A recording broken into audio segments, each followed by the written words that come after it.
bonjour, bienvenue sur le plateau de Batijournal TV. Nous sommes toujours sur le Mondial du bâtiment, Mondial 2017, et nous allons parler de maisons individuelles bois, du marché de la maison individuelle bois.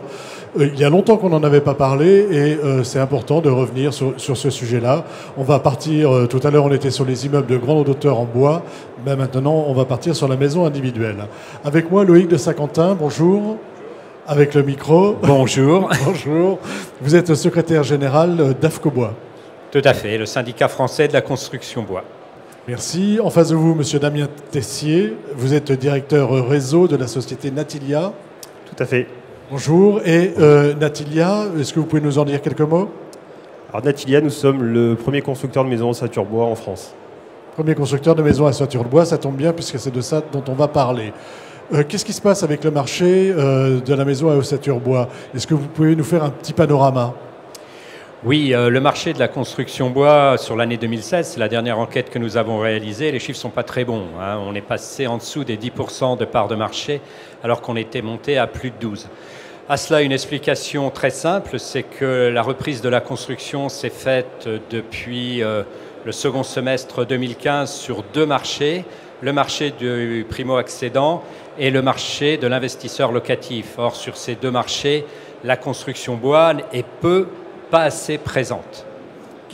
Comment vous l'expliquez? Bien, c'est traditionnel et culturel. La plupart des entreprises de construction bois sont issues de la charpente et ce sont des gens qui aiment bien faire leur travail. Et ils sont peu présents sur ce marché. Ils sont plutôt sur du marché moyen haut de gamme, 300, 400 000 euros et plus, avec un architecte ou un maître d'œuvre. Donc, ils n'ont pas voulu, pas souhaité aborder le marché du primo-accédant parce que pour certains d'entre eux, ce n'est pas assez valorisant par rapport à leur travail traditionnel. Ah, mais c'est pourtant ce marché-là qui est le plus porteur aujourd'hui. Aujourd'hui, il est le plus porteur. Je vous donnerai un chiffre. Hein, c'est qu'en 2016, il y a eu 120 000 PTZ. Les prêts à taux zéro, c'est destiné aux primo-accédants avant tout. Et quand on n'est pas sur ce marché, eh ben, on perd une grosse partie du marché de la maison individuelle. Est-ce que c'est un constat que vous faites aussi de votre côté? Alors heureusement non. On est complètement à l'inverse des chiffres du marché pour une raison très simple. C'est que nous, plus de 50% de nos clients chez Natilia, ce sont des primo-accédants. On a une industrie, on a défini une gamme, on a standardisé un certain nombre d'éléments. Et le volume de production qu'on a aujourd'hui nous permet d'être compétitifs. Nous, nos concurrents, ce n'est pas les charpentiers qu'on évoquait précédemment, c'est les constructeurs de maisons traditionnelles. On rivalise en prix avec les constructeurs tradis. Et comme on offre plus de performances et des délais de chantier plus rapides, on est dans une croissance à 2 chiffres depuis que Natilia existe. Et en tout cas, cette année est une excellente année pour notre enseigne. Ça veut dire, ce que vous êtes en train de dire, qu'il y a une place pour le primo-accédant avec la maison bois. C'est-à-dire qu'on peut, en étant primo-accédant, avoir accès à la maison bois. Exactement. En fait, la difficulté de notre métier, c'est de le faire savoir. Parce que le primo-accédant ne pense pas avoir accès à une maison ossature bois, parce que dans l'inconscient collectif, c'est 25-30% plus cher qu'une maison traditionnelle. Donc ça sera peut-être un second, un troisième achat, mais pas le premier. Or, on peut tout à fait rentrer dans ces budgets-là. On communique énormément sur ce sujet et on rencontre une clientèle de plus en plus nombreuse. Ouais. Donc aujourd'hui, si on a un souci, si j'ai bien compris, on a deux soucis. C'est peut-être des charpentiers qui n'ont pas envie d'aller sur ce marché et peut-être un manque de communication sur le fait qu'il y a certains constructeurs qui, eux, proposent des maisons à des primo-accédants à un prix accessible, en tout cas le prix équivalent de celui d'une maison en parpaing ou en briques. Exactement. Après, pour y arriver, il faut changer beaucoup de choses. On a changé énormément l'organisation traditionnelle qu'on peut avoir dans la construction bois, en ayant une gamme, en ayant des standards, en ayant du volume.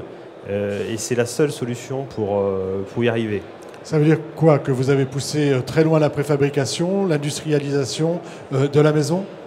Alors exactement, on a une usine qui est dans la Nièvre, hein, où on fabrique des murs qui sont isolés par l'extérieur et par l'intérieur. Ça, c'est la prestation de base. Les menuiseries, les volets roulants, tout ça est fabriqué en usine et assemblé en 48 heures seulement sur chantier. Et on ne peut avoir accès au marché des primo-accédants que si on fait ce genre de démarche, hein, pas forcément dans le modèle constructif, mais en tout cas dans le modèle de l'industrialisation. En tout cas, le primo-accédant, il a un impératif, c'est le budget. Le banquier, entre le prix l'enveloppe qui va financer et le prix du foncier, il y a une maison, il faut qu'on rentre dedans, sinon on n'a pas les chances de concourir. Voilà, donc nous, notre objectif, c'est d'être dans ce budget-là et après de faire valoir nos arguments. Mais il y a un impératif budgétaire qui est incontournable. C'est ce que vous confirmez ? Complètement. La preuve, enfin, en tant qu'organisation professionnelle, on a voulu que nos adhérents s'intéressent à ce marché. Certains le font et font exactement la même démarche que monsieur.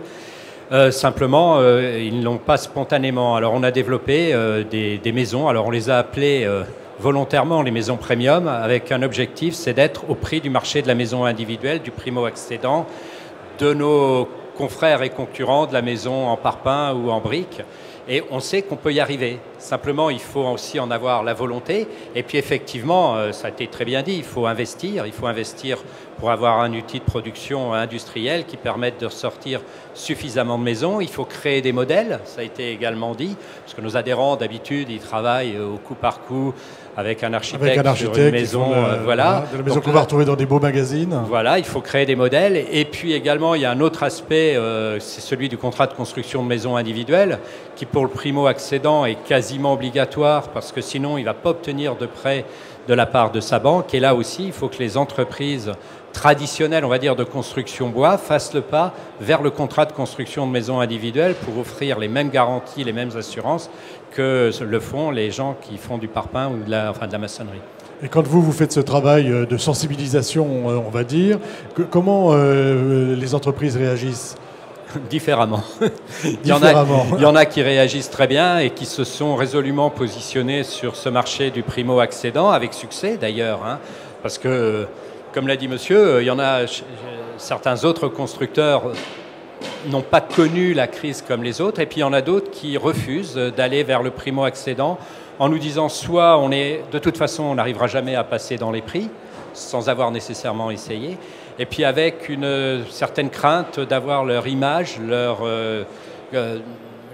la perception que peuvent avoir les gens de leur entreprise qui soit dévalorisée parce qu'ils font de la maison économique, ce qui en soi n'est pas très justifiable. D'accord. Ça, c'est quelque chose que vous entendez, vous, auprès de vos clients. Comment on vient chercher chez vous, on vient chercher une maison ou on vient chercher une maison bois ? Alors, la priorité, de toute façon, de nos clients, c'est de construire une maison. Après, le mode constructif, ça vient dans un second temps. Il y a une offre aujourd'hui qui est composée de différents matériaux traditionnels, le parpaing, la brique.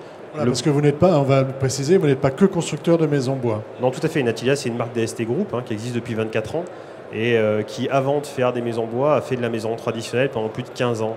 Donc nous, c'est vrai qu'on a ce vécu et cette culture de constructeur de maisons traditionnelles, qui est un secteur extrêmement concurrentiel. Le marché de la maison bois l'est beaucoup moins. Mais on a défini une gamme, défini un produit avec toutes les exigences d'une maison traditionnelle, et notamment le CCMI qu'évoquait monsieur, qui est un incontournable, et 100% de nos maisons sont réalisées dans le cadre du contrat de construction. Alors, donc ça, c'est très important. Je reviens sur le client, sur la personne qui vient vous voir. Il ne sait pas forcément au début, on va dire, qu'il va avoir une maison bois. Enfin, il ne vient pas spécialement pour ça. Et comment, lorsque vous lui dites, bah, tiens, j'ai une offre en maison bois, on a cette option-là, comment ils réagissent ? Parce que on a l'impression que les primo-accédants, en tout cas les gens qui ont un petit budget, se disent, la maison bois, c'est pas pour moi, quoi. Exactement, en fait, encore une fois, c'est ancré dans les mentalités. Nous, on a la particularité chez Natilia de pouvoir faire un enduit en finition. Donc, comme une maison traditionnelle, notre isolation par l'extérieur nous permet de faire la finition du choix du client.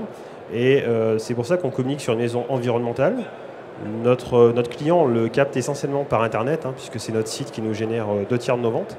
Mais quand on discute de son projet avec lui, on réalise 90% de nos surfaces de murs en enduit et pas en bardage. Donc notre client, il veut les avantages du bois, il ne veut pas les contraintes. Il veut la rapidité, il veut la performance thermique, mais il ne veut pas l'entretien, pour faire simple. Voilà, c'est ça. Il ne veut pas avoir... Il ne veut pas payer 25% de plus, aussi. Aussi, ok.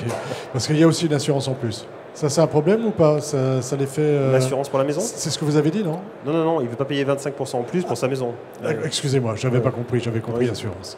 D'accord. Alors, on a posé maintenant le constat, hein, on a fait un constat. Qu'est-ce qu'il faudrait pour changer les choses aujourd'hui? Quelles sont alors à la fois peut-être des actions qu'on mène à droite à gauche, mais on a vu un peu ce problématique de mentalité, hein, de difficulté à passer, mais est-ce que ça ne mériterait pas aussi une campagne de communication, ou en tout cas pour le commun des mortels, que la maison bois ne soit pas qu'une maison d'architecte?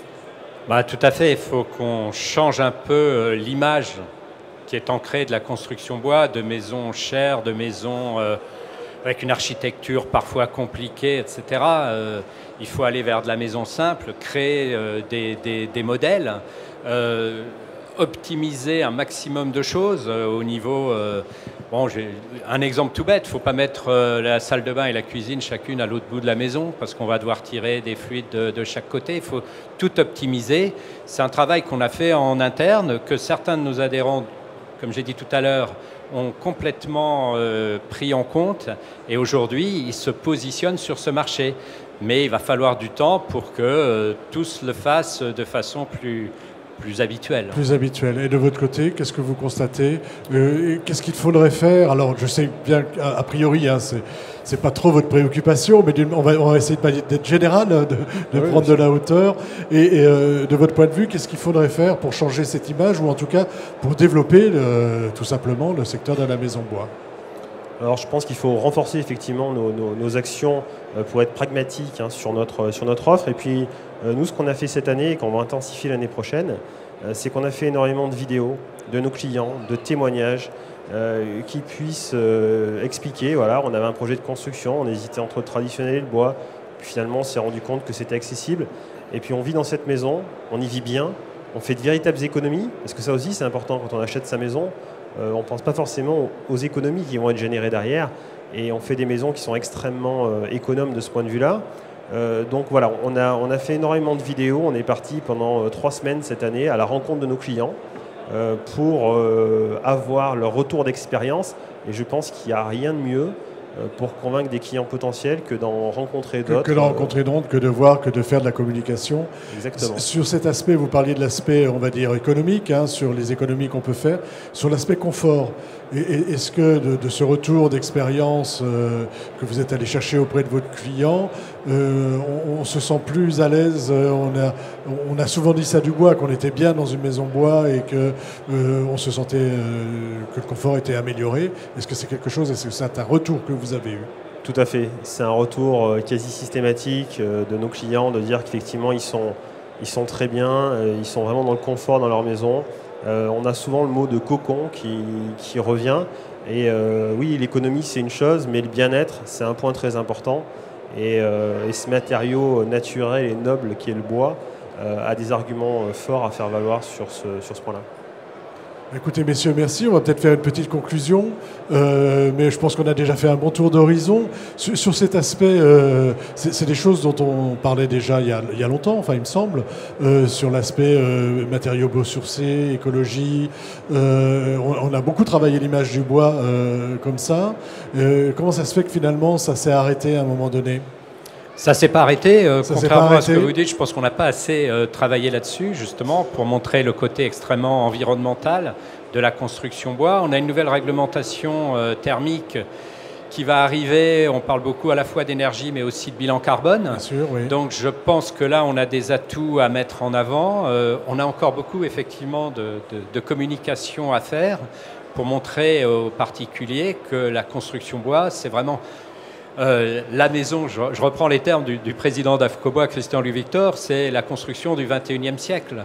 On a eu la maison en parpaing, en maçonnerie, et pour le 21e siècle, c'est la maison en bois qui répond le mieux à la fois aux aspects performance énergétique, mais aux aspects environnementaux également. Voilà. Il lui manque plus que l'aspect économique. L'aspect économique, mais monsieur le prouve. Monsieur le prouve que c'est possible. Je connais d'autres exemples, on peut le faire. On est capable de le faire, il faut vraiment aller jusqu'au bout, devenir avant tout un constructeur de maisons individuelles et peut-être pas quelqu'un qui veut trop bien faire au quotidien. on a des concurrents en face de nous qui font de la maçonnerie. Faut lutter à armes égales avec eux. Eh bien, écoutez, merci. Merci beaucoup d'être venu jusqu'à nous sur le plateau de Batijournal TV. Donc, une émission à retrouver sur notre site Batijournal TV et sur le site de notre partenaire France Bois Forêt. Merci à vous. Merci. Au revoir.